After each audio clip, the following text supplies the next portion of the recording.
And in today's video, I'm going to be showing you guys the 8 most popular type of reports. Next, we have Concise Reporter. And notice that it has a nice breakdown of everything that happened during our test execution. Now that we've done that, when we run our test, it's going to create an output file which has all of the JSON data in this folder right here called results. We're going to look at is the Allure Reporter. This is perhaps one of my favorite reporters out there. We also have the option to install this with Docker, without Docker, with Kubernetes, with Google Cloud Marketplace, Minikube, as well as Linux, Ubuntu OS system. I know that's a lot of steps, but believe it or not, we're done. We've done everything such that when we run any test, the test execution results are going to be posted on the report. Then we're going to use right here, the screenshot directory is going to be composed of whatever your current working directory is. And then we're going to create a folder called screenshots. And we're almost done setting everything up. The last thing that we need to do is to tell WebDriver which tests need to be reported back to TestRail. Welcome to this video series, where we explore the world of WebDriverIO to help you succeed in your test automation career. Hello, my name is Marco A Cruz, and I'm the founder of automateNow, and I'm excited to team up with LambdaTest to bring you these awesome videos. My background is in computer engineering, and I have over a decade in software testing experience. You can learn more about my company by heading over to automateNow.io, and you can also find us on YouTube by searching automateNow. The amount of reporting options that you have with WebDriverIO is astonishing. As of the day of recording, there are 17 different types of reports that we can use in WebDriverIO. And in today's video, I'm going to be showing you guys the 8 most popular type of reports. So buckle up your seatbelts and let's go. So let's see some of the reports that we're going to take a look at today. We have here the Allure Reporter, which is very popular when it comes to HTML reports. It has a very beautiful graphical user interface. We also have other reporters such as Dot Reporter, which doesn't have a graphical user interface, but are still pretty useful. I'm also going to be showing you guys how to use some other less common reporters such as the JSON Reporter. And we're also going to take a look at other popular integrations with third-party tools such as TestRail.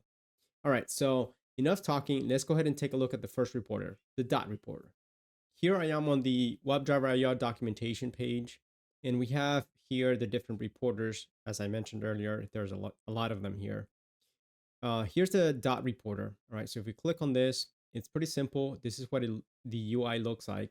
And basically what the Dot Reporter does is that it shows you a little dot, just like you see here in this image right here. You see these little dots. If you see a green dot, it means that the test has passed. So let's see what we need to do here. It tells us that we need to run this command right here to add the Dot Reporter dependency to our project. So I'm going to go ahead and copy this, and we're going to go back to the code here. And in this terminal, I'm going to go ahead and paste that in here and go ahead and run it. Let's see what else it says that we need to do. All right, the next thing that we need to do here is to add the Dot Reporter to the reporter section in the WebDriverIO configuration file. So let's go ahead and do that. All right, let's go back to the code. It looks like the dependency has been added. So let's go ahead and open up the WebDriverIO config file, and we're going to find the reporter section. All right, in this section, we're going to go ahead and put in here in quotes, single quotes, we're going to say dot, right? And that's all you need to do to set up the Dot Reporter. Now, let me go ahead and run some tests, and I'm going to show you guys the results. All right, so let me go over here. Let me go ahead and save everything. And we're going to say here npm run wdio. And once the tests are done executing, I'll show you guys what the results look like. And right here, it says Dot Reporter. And notice that it has these little dots right here. So each dot represents a test, right? So we had 4 dots right here. Those first 4 tests that ran, they passed. And then you have an F, right? So this F is in red, and the F represents that a test has failed. So that's how you can tell at a quick glance how many tests failed, how many tests passed. So that's all the Dot Reporter does, is gives you a very quick summary of your test execution. Now let's take a look at the next reporter, which is the Concise Reporter.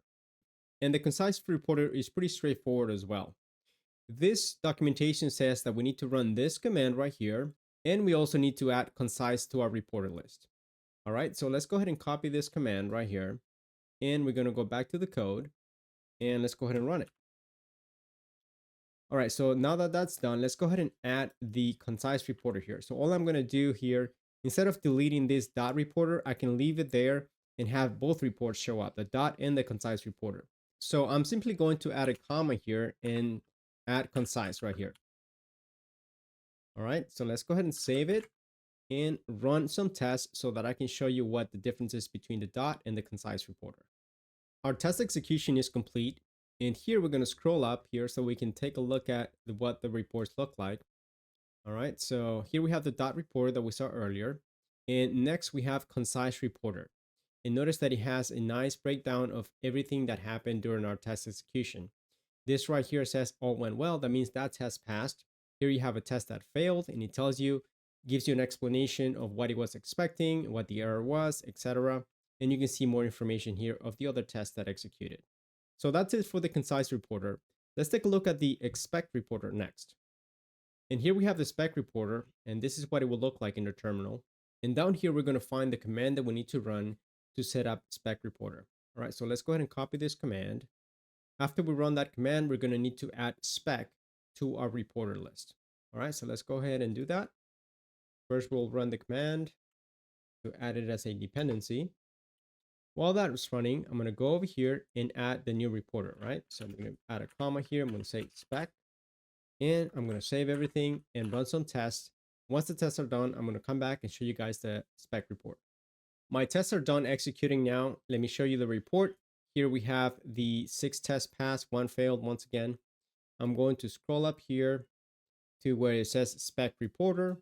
And notice that we have the first thing here, which is basically, this is going to break down your different spec files, right? So right here, these are my different folders. I have something for alerts, frames, etc. The first one here that we see is called windows.spec.js. All right, so the windows.spec.js is this one over here. All right, windows.spec.js. And we can see here that the test passed right here. All right, and the same thing for the following spec files right here. We do have one failure right here on this spec file, frames.spec.js, and we can see here what happened. Basically, it was looking for this and it didn't find it. Instead, it found this over here. All right, so that's what it does right here, basically showing you guys spec by spec what test passed, what test failed. The next reporter that I want to show you guys is this one called JSON Reporter. The JSON Reporter gives you more control as far as customizing or creating your own reports. It will basically create a JSON file for you to use for whatever purpose you wish. All right, so the first thing that we're going to do here is to run this command to add the JSON Reporter dependency. Then we have 3 different options that we can use. The first option that we have here is to have the JSON information be presented in the terminal. Okay, this is what the std_out equals true here, but that's what that does. The next option that you have here is to have the results in a file, right? So we can specify a given file here, a directory, so that we can have the file stored there. And the last one here is to have the result in a file with a custom file name. All right, so I'm going to show you guys these 2 options right here so you can take a look at that. And lastly, I want to mention here that it's going to create, if we choose, for example, to create a JSON file, it's going to generate a JSON file for each test execution. In order to merge all these files into a single report, you're going to need to add some custom code in here. All right, so this information listed here for your reference. I won't be showing that in this video, but I wanted to make you aware of it so that you can do that later on.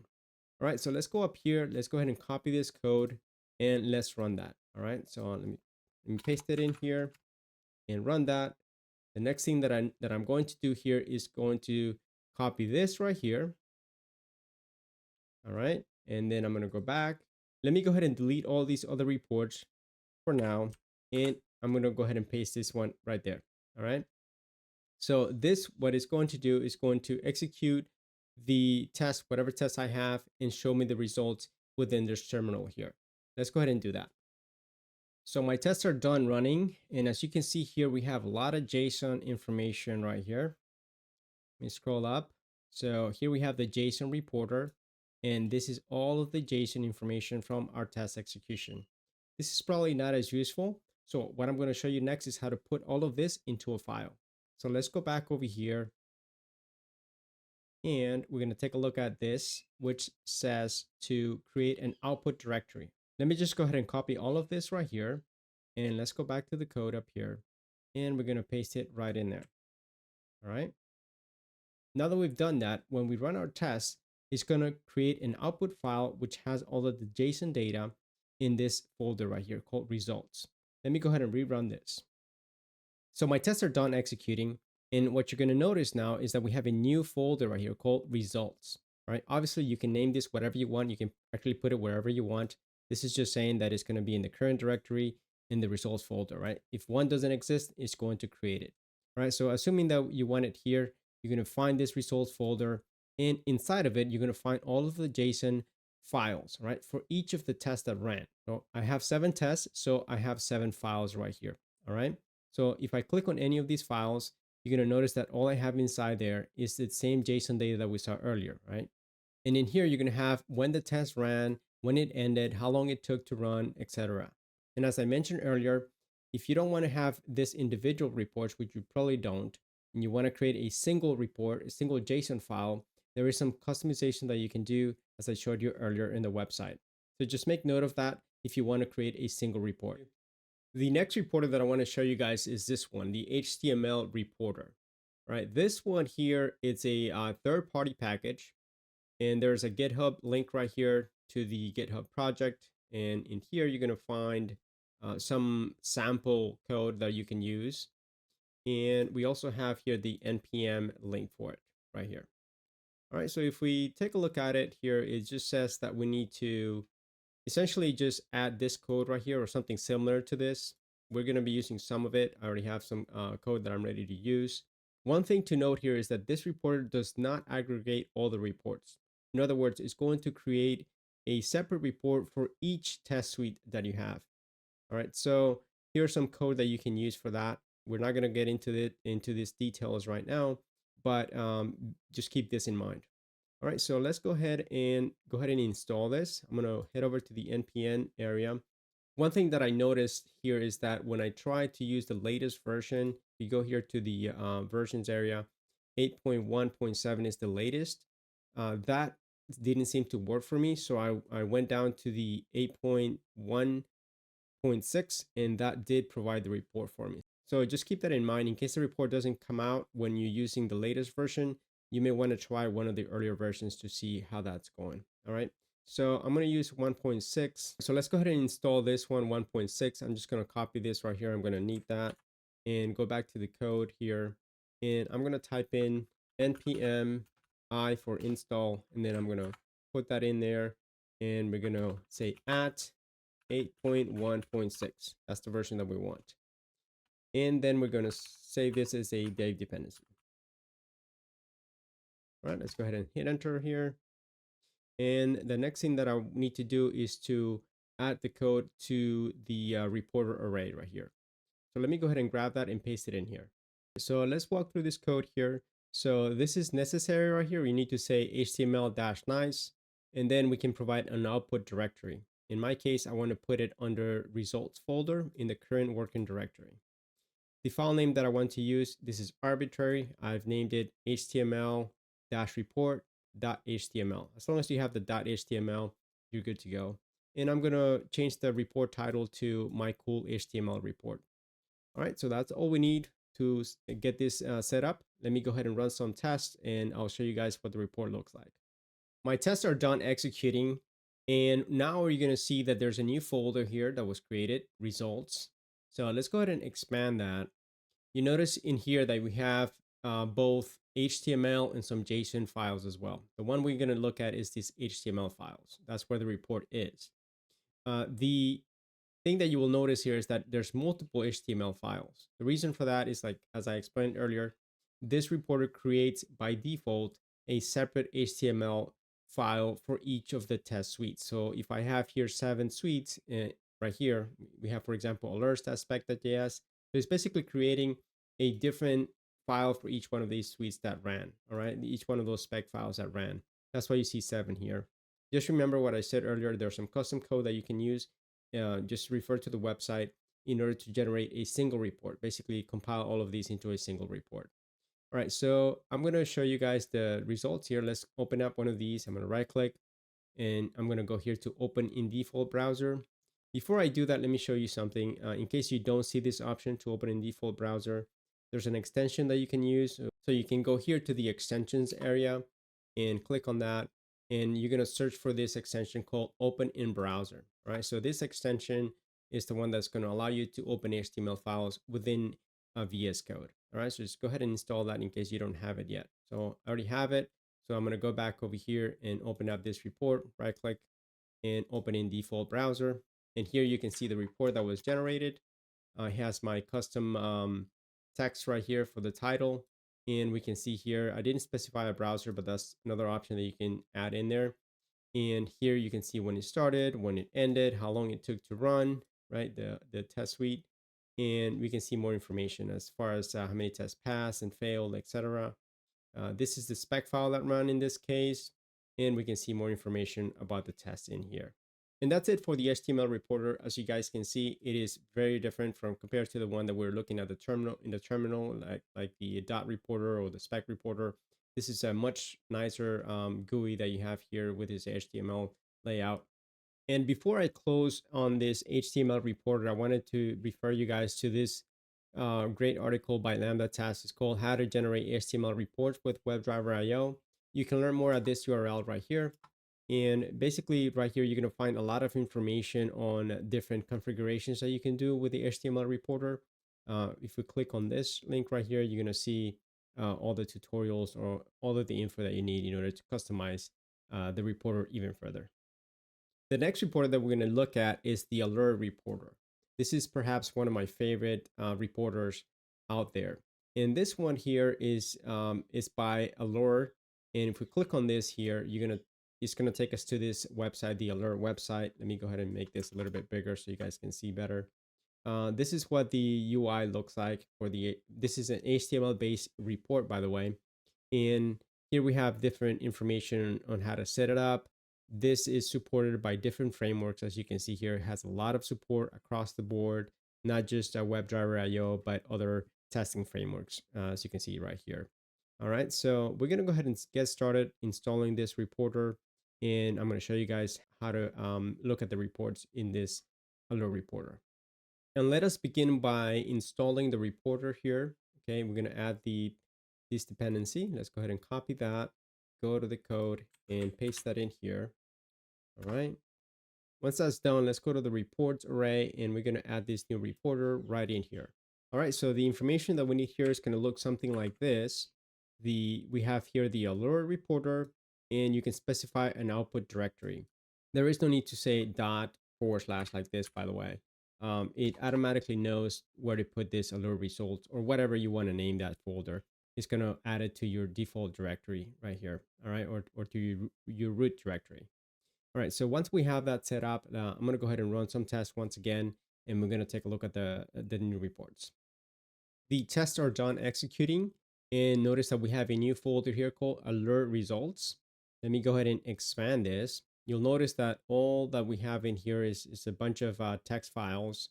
We have some JSON files as well. All right, so your report is not ready yet. We need to run one more command to generate the report from all of this information that is listed in these files. All right, so let me go ahead and collapse this once again. We're going to go back to the website, and we're going to see in here the command that we need. All right, let me actually go back to Allure. We're going to find the command, which is this one right here, generate a report. All right, we need to run this command, alert serve Allure results. Let me go ahead and copy this, go back in here and run that right here. All right. So my report is being generated and we have it right here. All right, so here's the Allure report. You can see a very nice UI. You can see the percentage of the tests that passed, that failed, or broken tests, etc. Here we have this different suites that ran. All right, we can show all the suites right here. Right, if I go back here to overview, this is the navigation menu on the left, by the way. And we see different categories. You can highly customize this report. This is highly customizable report. You can enter a lot of information in here, such as screenshots, logs, and many other things. All right, let's take a look at some other tabs right here. For example, the categories tab. This is just going to show you, for example, product defects. We can see here that there's one test that failed right here. And we can see more information, right? The expected, the actual, right? Let's see what else we got here. Test defects. We got another one right here. Clicking on this element. Here's my test suites. We have some graphs, very nice graphs right here, right? Here's my timeline, basically showing me how long my test took to execute in milliseconds. You can see down here, and other stuff right here. For example, behavior information and packages, right? The bottom line here is that Allure Reports is a very good option if you want to have a highly customizable HTML report. And here we have the next reporter that we're going to take a look at. This is Report Portal Reporter. Let's see what this is all about. I'm going to click on this right here to go to the homepage for Report Portal. It says here that this is an AI-powered test automation dashboard. And this is open source. And there's different options for you to install this. Let's have a look at the documentation now. I'm going to click on Learn and click on Documentation. And down here, you're going to see the installation steps.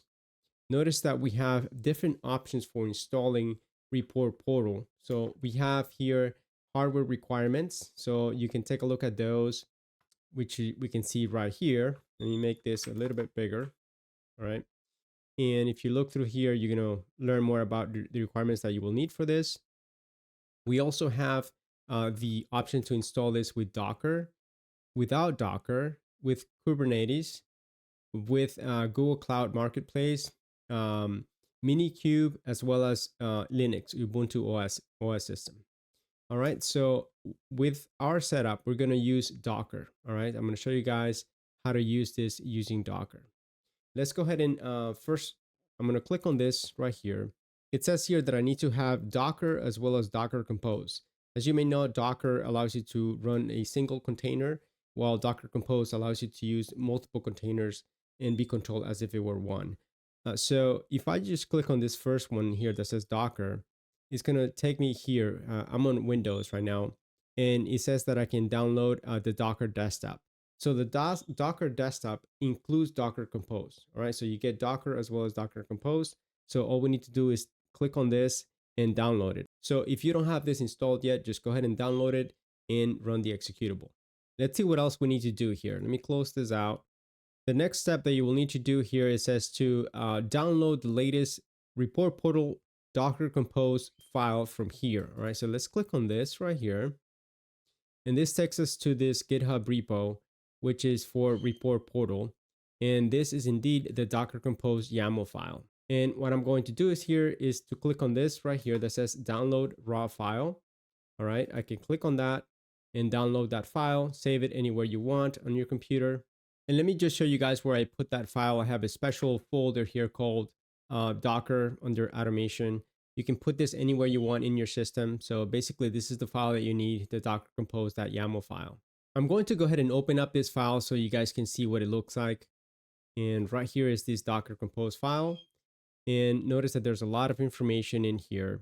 There are a few things that I'm going to draw your attention to here in a little bit. And one of them is specifying the port number that you want to use in order to use the Report Portal. This file also has some credentials that we're going to need in order to log into Report Portal, which I'll show you as well in a second.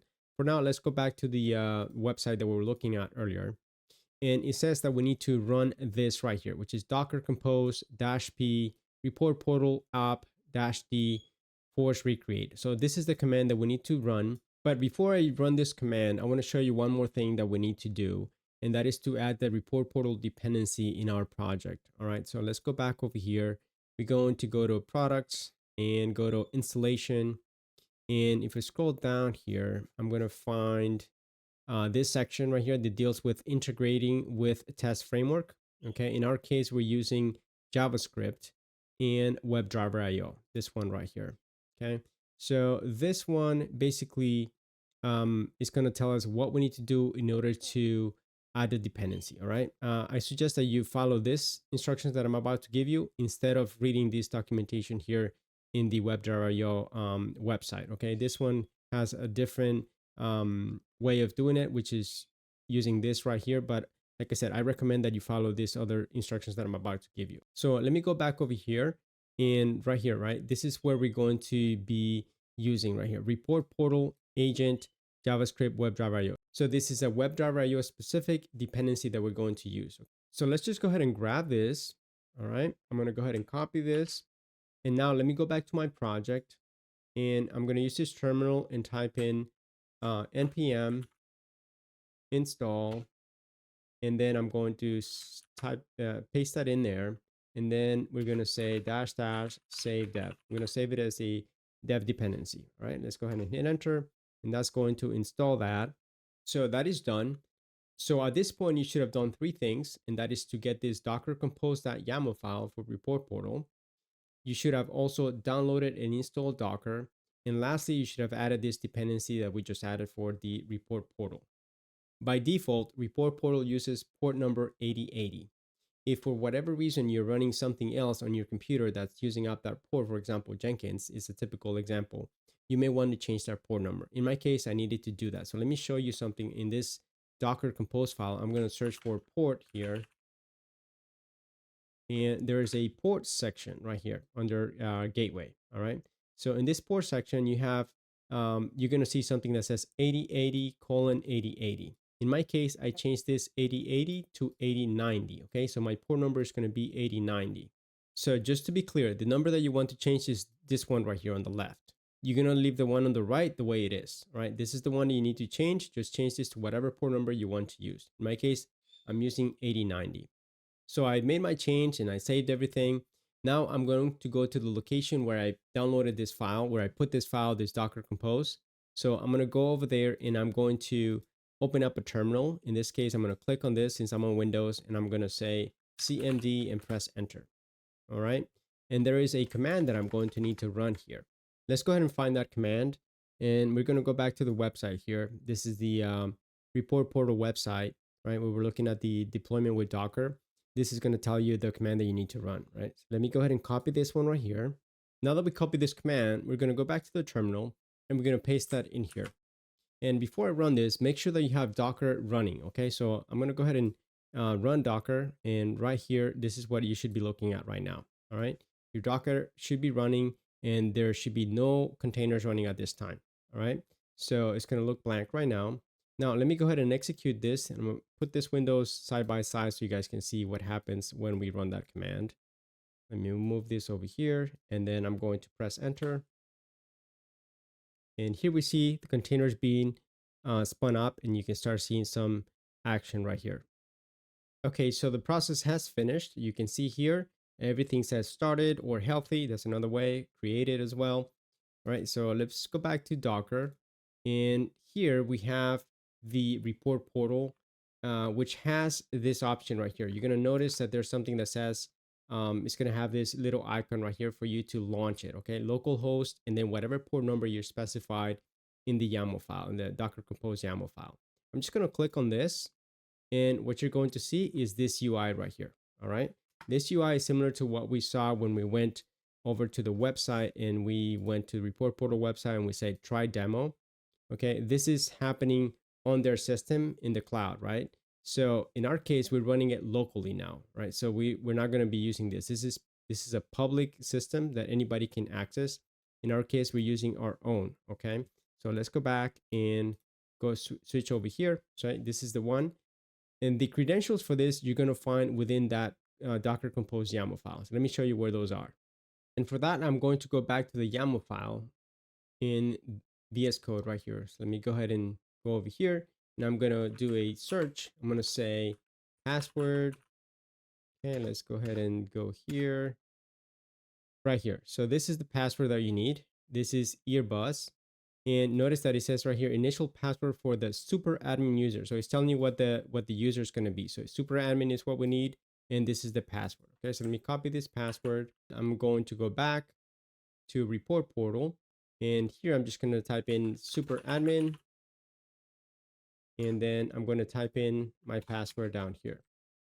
And just keep in mind that this default password can be changed. You just need to go into the Docker Compose file and change it there, so you don't have to use the same. It's actually recommended that you update this information, change it to something else. All right, so let's go ahead and log in. And you may see something like this, in where you have all your dashboards. Right now, I don't have any tests that I've run, so that's why everything is clean. Yours should be clean as well. There should be nothing executed. You can see here launches. This is when you execute tests, and you'll be able to see the test results here. So now we're ready to go. We have Docker set up and we have Report Portal running on Docker. And all we need to do now is to finish our configuration within our project and run some tests so that we can actually analyze the test results within Report Portal. And for that, we're going to go back to this dependency right here that we talked about earlier, the agent-js.webDriverIO. And here we're going to find the instructions that we need for this to work properly. So this is the configuration that you're going to need. At least it's going to look something like this. Let me show you guys what I have already done in my project. So let me go back over here. And this is in WebDriverIO config file. You're going to notice here that I have this information right here. Okay, so you're going to need to have first the import. Right here, we're going to need to have import. You can call this whatever you want. I've called it reporter. And then from, and then this information right here. Next, you're going to need to have this configuration for the report portal reporter. The first thing is the API key, right? Let's take a look at where the API key is going to be, right? This is not going to be the same for you. This is the one that I've created for myself. So let's go back to report portal instance that we have set up. So let me go back over here. And you're going to go down here to the profile section right here. I'm going to click on that. And then you're going to click on profile. Okay, this is going to bring up this screen right here, right? Then you're going to go to right here where it says API keys. And you may not see anything here. It should be blank for you. You're going to click on this thing that says generate API key. Okay. When you click on this, you're going to enter, you can give it whatever name you want. And then it's going to give you the API key. You're going to need to copy that and save it somewhere so that you don't lose it, because you're only going to see it once. All right. So once you've created the API key and you've got that, you're going to go back to the project and you're going to enter that here where it says API key. You put that inside single quotes. The next item that we have here is the endpoint.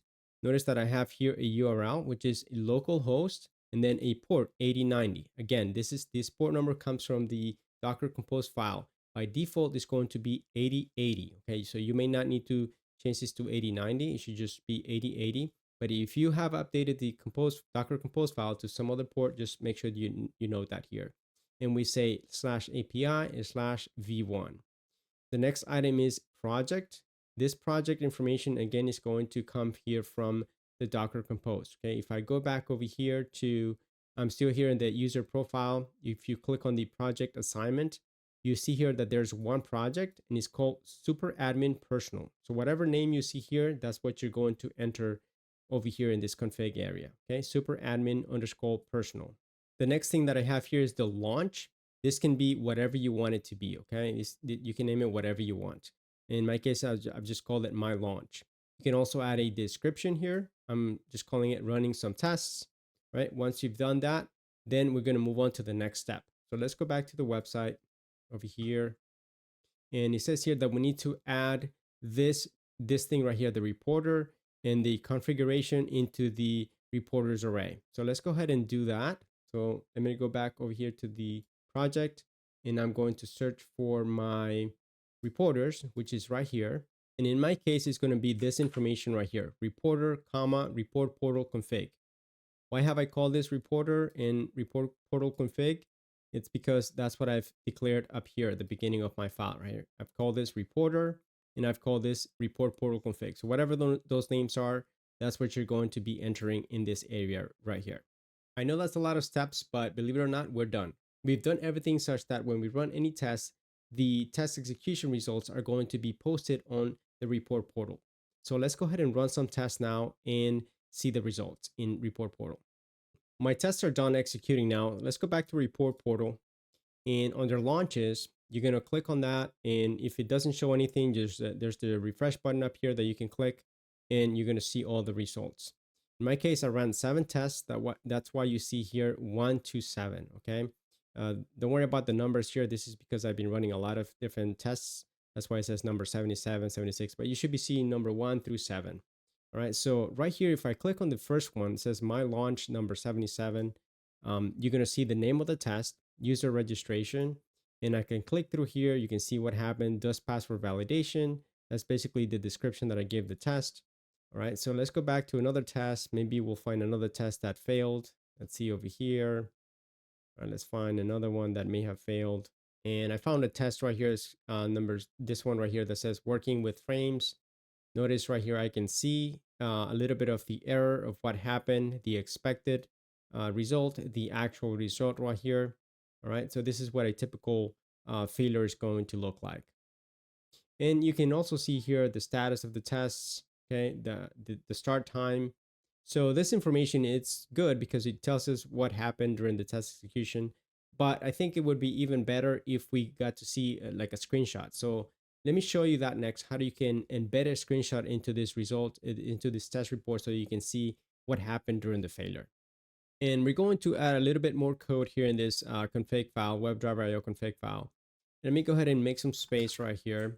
And I'm going to paste in some code, which I'm going to explain. So basically, this is going to be used to save the screenshots. Okay, we need to import these two things right here. Just go ahead and add that code. Next, we're going to add a hook that is going to be executed anytime a test fails. And for that, I'm going to take you down here to our after test. Okay, this after test is going to have some new code in here. I've already added some comments here. Take a screenshot when a test fails. Let me go ahead and paste the code in, and then I'm going to explain it. Let's walk through this code so that we can understand what's happening here. The first thing you'll notice here is that this is only going to be executed when the test does not pass. Okay, that's what we have here, not passed. And we're going to try to basically use the name of the test, whatever the test name is. We're using a regular expression here to remove any white space. And we're going to use that, and we're going to put .png at the end. So that's going to be the name of our file. But the screenshot is going to have the name of the test.png. Then we're going to use right here, the screenshot directory is going to be composed of whatever your current working directory is. And then we're going to create a folder called screenshots. Okay, in my case, this already been done. It's right here called screenshots because I've run this before, but you may not have this initially. Okay, but this is what's going to happen here. And this right here makes sure that the directory gets created in case it doesn't exist already. And then here we construct the full path for the screenshot. Okay, notice that we're joining the screenshot directory with the screenshot name. Okay, so we're going to basically provide this path to this method right here called save screenshot. It's going to save the screenshot in this given directory, the screenshots directory, with the name of the screenshot that we specified. All right. And lastly, we're going to print to the console that the screenshot has been saved, and we're going to give it the name right here. All right. If it fails, we're going to see this error message called fail to save screenshot, and we're going to print the error. There's one last piece of information that we need, because you may be wondering, okay, how is this taking of the screenshot going to put that into the report portal? Well, that's the next piece that we need to add. All right, so let's go ahead and add one more piece of code. So we're going to go up here to the reporters array, and we're going to add, actually not here, we're going to go up here to the configuration area. And over here, we're going to add a piece of code that is going to tell it to append any screenshots to the report. And that option is called attach pictures to logs. And then we say true. And that's all we need in order to attach screenshots. I'm going to go ahead and save everything, and then I'm going to run more tests and show you guys the screenshots. So I'm running more tests right now. And as you can see here, I'm on the report portal dashboard, and I can see that tests are being executed. I'm just waiting for them to finish. My tests are done executing now. I'm going to go ahead and click this refresh button right here to see everything. Now I'm going to find a test that failed, which is this one. I know this test failed. I'm going to click on that, and I'm going to click right here. And then notice that I have the failure once again. I'm going to click on this. This is my test name, and I'm going to click on attachments. All right. Attachments will have the screenshot of the test when it failed. If I click on this, we're going to see a larger picture of it. Report Portal is a great tool. I encourage you guys to check out the Report Portal documentation. It has a lot of useful information for you guys to familiarize yourselves with this amazing tool. And before closing, I want to show you guys how to shut everything down, basically how to shut down Docker so that you guys don't have that instance running at all times. So let me go ahead and show you guys over here. Notice that you have these Docker containers right here. You have different options here. For example, I can click on this, each individual one, and hit stop, and you can click on this delete button right here. But the quickest way to do it is to go back to the command prompt, and in here you're going to basically run the command that says docker compose, and instead of up, we're going to say down right here. Okay, I'm showing you guys right here where it says docker compose -b report portal down. I'm going to hit enter, and that's going to start closing everything down. If I go back to Docker, you're going to see that there's nothing running at this time.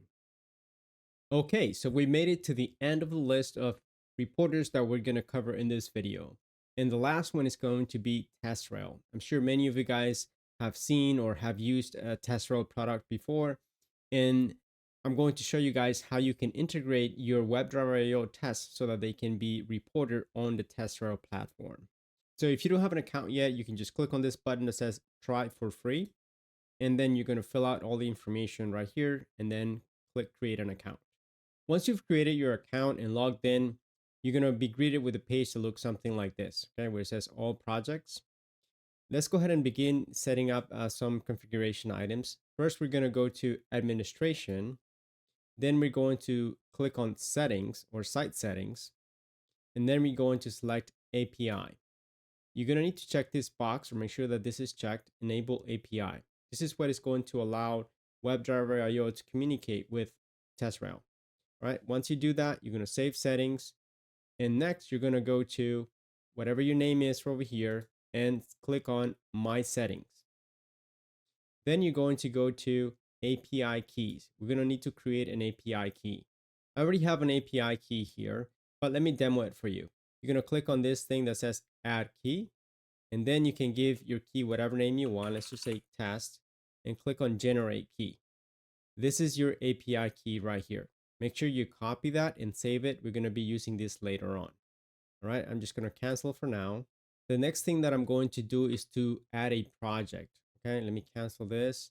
And you have two options here. You can either create a project from scratch by clicking Add Project, or you can add a sample project. If you clicked on this, this is basically going to create a project that has some test cases and milestones and other things in there. In my case, I'm just going to click on Add Project right here to create a project from scratch. I'm going to call my project WDIO, WebDriverIO. And then I'm going to scroll down here and just click Add Project. And there it is. I have my first project, as you can see here. Right now, there is no data. We don't have anything here. But we add some test cases to this project. So let's go over here to test cases. And I'm going to click on Add Test Case. I'm going to call my test homepage. And here you can fill out this information. We can call this one, this is going to be under test cases. Template, we'll leave it as such. The type, we're going to say automated, and priority, let's just call it low. Now I call this automated, but essentially you can call it whatever you want. You don't have to select automated, but just for sample purposes, I'm calling this automated. Here you would obviously put in your preconditions, steps, and so forth of what you're actually testing. All right, and then we're going to click on Add Test Case. All right, so we have our first test case right here. Let me go ahead and add one more test case. I'm going to click on Add Another here. I'm going to call this one Test Login. And I'm just going to select this one as functional, priority, critical, or we're going to call it high. I'm going to leave this blank and click on this. All right, so now I have two test cases. Let me go ahead and click right here that says test cases. And there are my two test cases. And here I am on the documentation page for the TestRail Reporter. And right here it gives you some information on how to use this reporter. All right, the first thing that we're going to do here is to actually add the dev dependency, the TestRail Reporter. All right, so let's go ahead and copy this code and go back to our code. And here in this terminal, I'm going to enter that information and we're going to run this. All right, and that's going to add that dependency for TestRail Reporter to our project. Now that that is done, let's see what else we need to do. Let's go back over here. And the next thing that we're going to need to do is to actually use that inside of our config file. And this is what it's going to look like. You're going to need to add this TestRail to the reporters array. And it's going to have this information right here. You don't have to have like all of this information, but most of it right here, you need to have that on there. All right. So I already have some of this ready to go. So let me go back to the project and I'm going to enter that in here and then walk you guys through it. All right. So let me close that. And this is the information. Let's walk through each one of these items in here so that you get a good understanding of what this is. Okay. So The first item says project ID. Okay, so where's this coming from? Let's go back to TestRail. And the project ID is basically going to be whatever your project name is. So let me go back. Let me take you back to the project that we created, which is WebDriverIO. Notice that this has a number right here. It says P4. Okay. So this P stands for project and 4 is the number of the project. Okay. In my case, I've created several projects already while I was testing. So if you see a 1, which is more likely if you're just getting started, you're going to see a number 1 right here. That's the number that you're going to put into the configuration. All right. So in my case, I'm going to use that number 4. Okay. This is project number 4 for me. All right. So I'm going to go back over here and enter the number 4 right here. Okay. The next thing that we have here is suite ID. And I looked everywhere in the TestRail. There are no longer any suites that you can create. You used to be able to create some suites, it looks like, but you can no longer do that. So all I did here is I left this as a number 1. I noticed that if I take this out, if I leave this out, then the report wasn't being generated or the test results weren't being sent to TestRail. So just leave this as a 1 right here and you should be okay. The next item here is domain. All right. So domain information is going to be specific to your case. Okay. It's going to have whatever name you used when you created the account. And then it's going to say .testrail.io. That's the only part that's going to be the same as you see here. Okay. If you need to find that information, let me show you where that's going to be. Okay. We're going to go back to TestRail over here. We're going to click on administration. And this is where you're going to find the information under the subscription status. Notice that it says right here, automateNow, that's my company, .testrail.io. All right, so just copy that information and put it into this field, into this area right here for your domain. The next item is your username. So whatever username you're using to log in, that's what you're going to put in here. Okay, so if we go back over here to that website and we go over here to my user, I'm going to click my settings. This right here is my username, right? Whatever your email address is. All right, so the next item that we're going to need to do, and just in case you're wondering why I have this process.env TestRail, that's just because I'm using that env environment variable already configured so that I can read that environment variable and I don't have to put that information, that sensitive information in here. The next item that we have here is the API token. And remember when we created that API token, and I told you guys to save it. This is where you're going to put that information right here. You're just going to add it right in there. Next, we have the run name. In here, you can call this whatever you want. I've just called it my test run. And you have a couple other options in here that you can leave on there. For example, if you just want a single report, you can set that to true. And this other item here is include all. In case you have any questions on what all this stuff means, you can always refer back to the WebDriverIO documentation. If you go here, you're going to see the different options right here. Okay. So if we look for include all, it says include all tests in suite in test run. Okay, so whatever tests you have in the test suite, they're all going to be included in the report. And we're almost done setting everything up. The last thing that we need to do is to tell WebDriver which tests need to be reported back to TestRail. Okay, so let's go back over here, scroll up. Okay, so remember those test cases that we created? Well, we need to reference those in our test.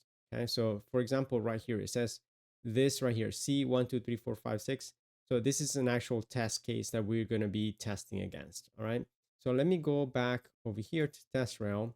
We're going to click on dashboard, go to this project right here. I'm going to click on test cases. And these are my test cases. You're going to need these test case IDs right here. So in my case, I have C2312, 2313.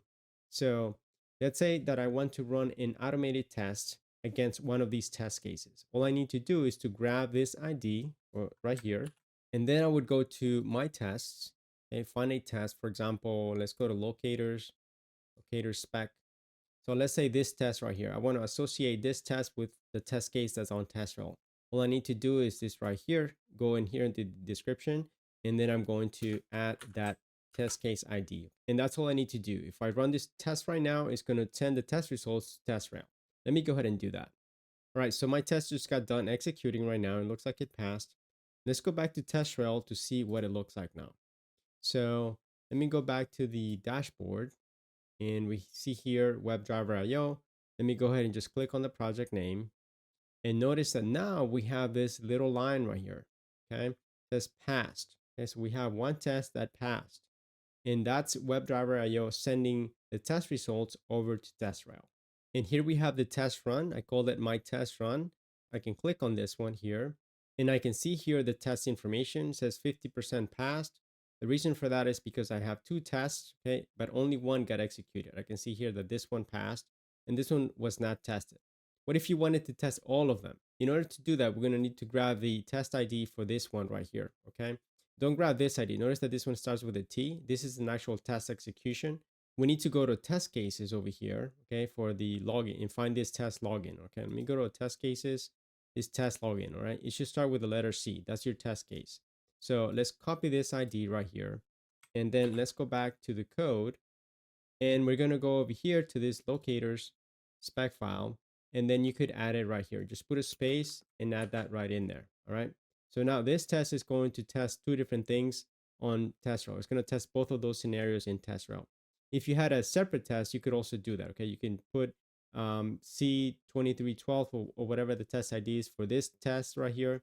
And then find another test and then add the other test ID to that test. Okay. But in my case, I'm just going to show you how to run this scenario against two different test cases. All right, so let's go ahead and rerun that. My test is done executing. For some reason, it failed this time. But anyway, let's go ahead and take a look what it looks like now. Let me go back to the project and notice that I have another test run over here. Okay, and it still says my test run, but this one is the latest right here. You can also see this in the activity right here. So whatever the latest is, we're going to click on this one here. And it looks like it only one test run this case. So I forgot to save my changes before I ran the test. So that's the reason why that happened. So I've saved everything. I'm going to rerun it and see what happens this time. I just finished rerunning the test. This time it passed. So let me go ahead and go back over here and notice now that we have different tests. And over here, I'm just going to go ahead and click on the latest test run. We can see here that both of these tests are marked as passed. And obviously, if you're used to TestRail, you can relabel these. For example, let's say you want to retest this one, would enter information over here about why you need to retest it, etc. I had a lot of fun showing you guys all these different reports for WebDriverIO. Now it's your turn to go out there and start experimenting. Have fun. Thank you for making it all the way to the end of the video. Check out any of the links on the screen to get connected with the LambdaTest community, get certified, and get access to the code that you saw today. See you in the next video.